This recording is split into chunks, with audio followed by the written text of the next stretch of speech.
നമസ്കാരം. കനേഡിയൻ പാർലമെന്റിൽ കഴിഞ്ഞ ദിവസമാണ് ഖാലിസ്ഥാൻ ഭീകരവാദിയായ ഹർദീപ് സിംഗ് നിജാറിനെ അനുസ്മരിച്ചുകൊണ്ട് പാർലമെന്റിനുള്ളിൽ മൗനം ആചരിച്ചത്.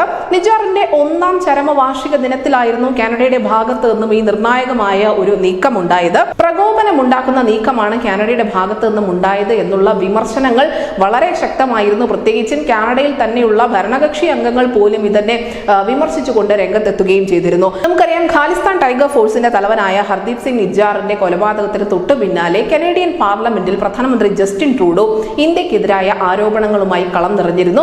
ഇന്ത്യയാണ് നിജാറിന്റെ കൊലപാതകത്തിന് പിന്നിൽ എന്നായിരുന്നു ട്രൂഡോയുടെ ആരോപണം. ഇത് ഇന്ത്യ നിഷേധിക്കുകയും ചെയ്തു. അതിന് തൊട്ടു പിന്നാലെ ഇന്ത്യയും കാനഡയും തമ്മിലുള്ള നയതന്ത്ര ബന്ധം വഷളാവുകയും ചെയ്തിരുന്നു.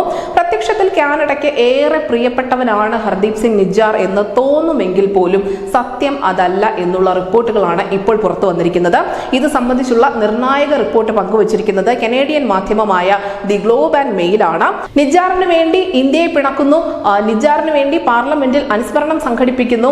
ഇങ്ങനെ നിജാറിന് അനുകൂലമായ എല്ലാ നടപടികളുമായി കനേഡിയൻ ഭരണകൂടം മുന്നോട്ട് പോകുന്നതിനിടയിലും നിജാറിനെതിരെ കാനഡ എടുത്ത നടപടികളെ കുറിച്ചുള്ള വിശദമായ വിവരങ്ങളാണ് ദി ഗ്ലോബ് ആൻഡ് മെയിലിൽ പറഞ്ഞിരിക്കുന്നത്. കാനഡയുടെ നോ ഫ്ലൈ ലിസ്റ്റിൽ ഉൾപ്പെട്ട നേതാവായിരുന്നു ഈ ഹർദീപ് സിംഗ് നിജാർ. കാനഡയ്ക്ക് പുറത്തേക്ക് മറ്റൊരു രാജ്യത്തേക്കും പറക്കാൻ നിജാറിന് കനേഡിയൻ ഭരണകൂടം അനുമതി നൽകിയിരുന്നില്ല. മാത്രമല്ല, ഈ നിജാറിന്റെ ബാങ്ക് അക്കൗണ്ടുകൾ ഫ്രീസ് ചെയ്യുന്ന ഒരു നടപടി കനേഡിയൻ ഭരണകൂടത്തിന്റെ ഭാഗത്തു നിന്നുണ്ടായിരുന്നു. മാത്രമല്ല, അനുമതിയില്ലാതെ സിഖ് സമൂഹത്തിന് ആയുധ പരിശീലനം നൽകിയതിനുൾപ്പെടെ നിജാറിനെതിരെ കാനഡയിൽ കേസുണ്ട്. നിജാർ കാനഡയിൽ നടത്തിയിരുന്ന തീവ്രവാദത്തെക്കുറിച്ച് മറ്റാരെക്കാളും മികച്ച ബോധ്യം കനേഡിയൻ ഭരണകൂടത്തിന് ഉണ്ടായിരുന്നു എന്ന് തന്നെയാണ് ദി ഗ്ലോബ് ആൻഡ് മെയിൽ പറഞ്ഞു വെക്കുന്നത്.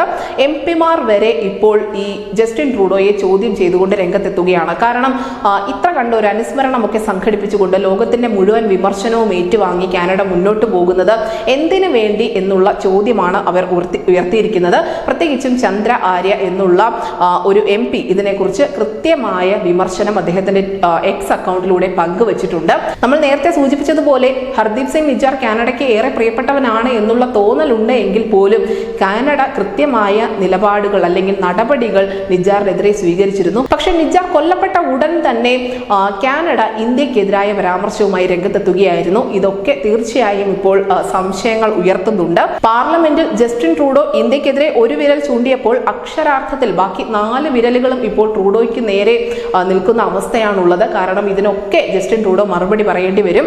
ഇത്ര കണ്ട് കാനഡ നിരീക്ഷിച്ചിരുന്ന അല്ലെങ്കിൽ ശക്തമായ നടപടികൾ സ്വീകരിച്ചിരുന്ന ഒരാൾ കൊല്ലപ്പെടുന്നു. അയാൾ കൊല്ലപ്പെട്ടതിന് ശേഷം ഇതിന്റെ മുഴുവൻ ഉത്തരവാദിത്വവും ഇന്ത്യക്കാണ് എന്ന തരത്തിലുള്ള പ്രസ്താവനകൾ നടത്തുന്നു.